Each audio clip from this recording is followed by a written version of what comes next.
ठीक है, कि मुझे रीजनिंग भी पढ़ना है, तीसरा मेरे पास ये भी है कि इंग्लिश भी पढ़ना है, और चौथा मेरे पास ये भी है कि जीएस भी पढ़ना है। अच्छा, एक और चीज़ आप देखना कि कभी भी ऐसा नहीं है कि जो एमटीएस का बच्चा होता है या जो एमटीएस में जो लोग सिलेक्शन लेते हैं वो कभी आगे सीएचएसएल या सीजीएल का पेपर देते ही नहीं, ऐसा नहीं होता। कई ऐसे लोगों को मैंने देखा है कि एमटीएस में सेलेक्ट होने के बाद भी सीजीएल में इनकम टैक्स इंस्पेक्टर के पोस्ट पे लगे हैं। तो वो पोस्ट पे तभी लग पाएंगे जब उनके चारों सब्जेक्ट या चारों स्तंभ बहुत तगड़े होंगे। अगर आपको आगे चल के सीएचएसएल का भी पेपर देना है तो भी आपको ये चारों सब्जेक्ट पढ़ना ही पड़ेगा, आप इग्नोर किसी को नहीं कर सकते हैं। अगर आपके मन की ख्वाहिश है कि नहीं जिंदगी भर हम 25,000 के नौकरी पर ही रहने वाले हैं और हमेशा एमटीएस वाला ही काम करने वाले हैं, तो शायद आपको मात्र ये दो सब्जेक्ट जो है आपकी नैया पार करा सकते हैं। लेकिन अगर आपकी इच्छा जो है आगे तक और है कि हम सीएचएसएल की भी पढ़ाई करें, सीजीएल का भी हम मतलब एक तरीके से पेपर दें और एक अच्छे रैंक एक अच्छे पोस्ट पे सेलेक्ट हों, तो सिर्फ ये दो सब्जेक्ट से काम नहीं चलने वाला है। यानी अगर मैं सिर्फ और मेरा टारगेट होता कि मुझे एमटीएस निकालना है, मैं बहुत सेटिस्फाइड हूँ अपने लाइफ में, मुझे उससे आगे कुछ नहीं करना, तो मैं बस भाई ये दो सब्जेक्ट पढ़ के जाऊंगा और इनको उतना ही पढ़ता जिसके लिए मेरा क्वालिफाइंग इन नेचर है, भाई बात खत्म। लेकिन अगर भविष्य में मेरी कामनाएं बहुत बड़ी हैं, मेरी सोच बहुत बड़ी है, मुझे आगे बढ़ना है और एमटीएस लेवल तक ही नहीं रहना, तो यूँ समझ लीजिए कि आपके लिए चारों सब्जेक्ट फिर बराबर ही हैं। क्यों? नहीं पढ़ोगे तो आगे किसी और पेपर में स्कोर नहीं कर पाओगे। जैसे बच्चे पूछते हैं कि सर आपके पास पांच पांच गवर्नमेंट जॉब कैसे आ गया, तो मैं हमेशा एक बात बोलता हूँ कि जिस दिन आपका भी सिलेबस कंप्लीट हो जाएगा और बहुत अच्छे तरीके से आपको अपने सब्जेक्ट पर कमांड हो जाएंगे ना, उस दिन आपके भी यहाँ पर जो है पांच पांच सरकारी नौकरियां लग जाएगी। कोई बहुत बड़ी बात नहीं है, लेकिन उसके लिए ईमानदारी से इन सभी सब्जेक्ट को पढ़ना होता है। तो अभी आपको यहाँ पर काम ये करना है कि जो आप हमेशा जीएस को इग्नोर करके चलते थे ना, आप इसको कभी इग्नोर करके मत चलना भाई, बिल्कुल भी इग्नोरेबल नहीं है।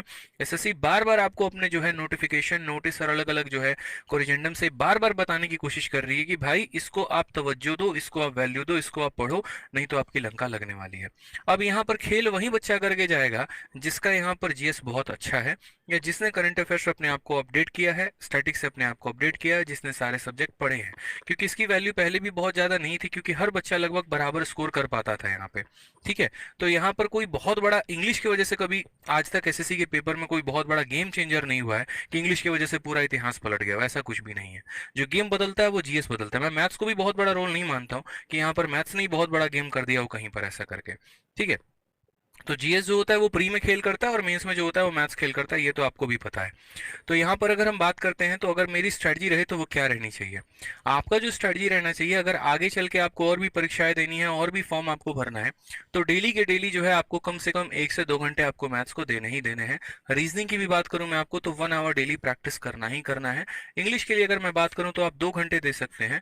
1 घंटे आप अपने वोकेबलरी को दीजिए जो हमेशा हम कहते हैं, और 1 घंटे आप अपने ग्रामर को दीजिए। साथ में जीएस की भी अगर हम बात करते हैं तो जीएस में अब आपको कम से कम 2 से 3 घंटे देने की जरूरत है, और इन 3 घंटों को आपस में बांट लीजिएगा। ठीक है, 1 घंटा जो है आप अपना यहाँ पर करंट अफेयर के लिए प्रैक्टिस करिएगा, 1 घंटा जो है आप यहाँ पर स्टैटिक के लिए दीजिएगा, और 1 घंटे में आप यहाँ पर किसी सब्जेक्ट के लिए, जैसे मान लीजिए कि पहले हिस्ट्री खत्म कर लिया, फिर पॉलिटी, फिर ज्योग्राफी, फिर इकोनॉमिक्स, इस तरीके से कर करके हमें डिस्ट्रीब्यूशन देना है। मेजर जो फोकस होना चाहिए वो आपका जीएस पर होना चाहिए, क्योंकि मैंने पहले भी कहा कि जब मेरिट बनेगी तो इंग्लिश में भी बहुत बड़ा रोल नहीं रहेगा, लगभग सबके वही नंबर 40 और 50 के बीच में होने वाले हैं। लेकिन जीएस में ऐसा होगा कि किसी के 8 नंबर भी होंगे तो किसी के 38 नंबर भी होंगे, और यहीं से सिलेक्शन का रास्ता खुलेगा आपका। तो इस पार्ट पर जितना फोकस कर सकते हैं, इस पार्ट पर आप उतना ज्यादा फोकस करिए।